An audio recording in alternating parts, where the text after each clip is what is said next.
అపర్ణతో అయితే కావ్య ఇలా అంటూ ఉంటుంది.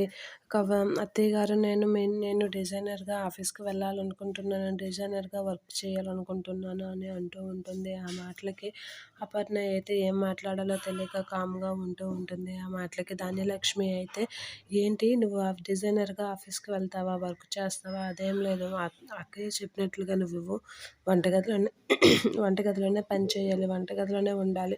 ఇంట్లో పనే చేయాలి అని అంటూ ఉంటుంది. ఆ మాటలకి అపర్ణ అయితే ఏంటి నా కోడలు ఏం చేయాలనేది నువ్వు నిర్ణయిస్తావేంటి? నా కోడలు ఆఫీస్‌కి వెళ్తుంది. డిజైనర్‌గా వర్క్ చేస్తుంది. నీకేంటి సంబంధం అని అంటూ ఉంటుంది. ఆ మాటలకి కళ్యాణ్ అయితే హమ్మయ్య! కావ్య వదిన ఆఫీస్‌కి వెళ్ళి వర్క్ చేస్తుంది అని అనుకుంటూ ఉంటాడు. ధాన్యలక్ష్మి అయితే ఏంటి నా మాటే కొట్టేస్తుందా? వాళ్ళ కోడల్ని ఆఫీస్‌కి పంపిస్తుందా? కొడుకుని ఒక పక్క, కోడల్ని ఒక పక్క ఆఫీస్‌కి వెళ్ళి నా కోడల్ని, కొడుకుని ఇంటికి పాలేరులను చేయాలనుకుంటుందా ఏంటి అని మనసులో అనుకుంటూ ఉంటుంది.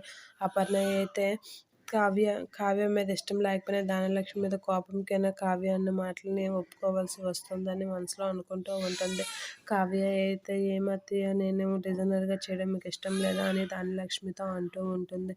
నాతో నీకేంటి సంబంధం అని అంటూ ఉంటుంది ధనలక్ష్మి కావ్యతో. కళ్యాణ్ అయితే చాలా హ్యాపీగా ఫీల్ అవుతాడు వదిన ఆఫీస్‌కి వెళ్తుంది అని తెలిసి.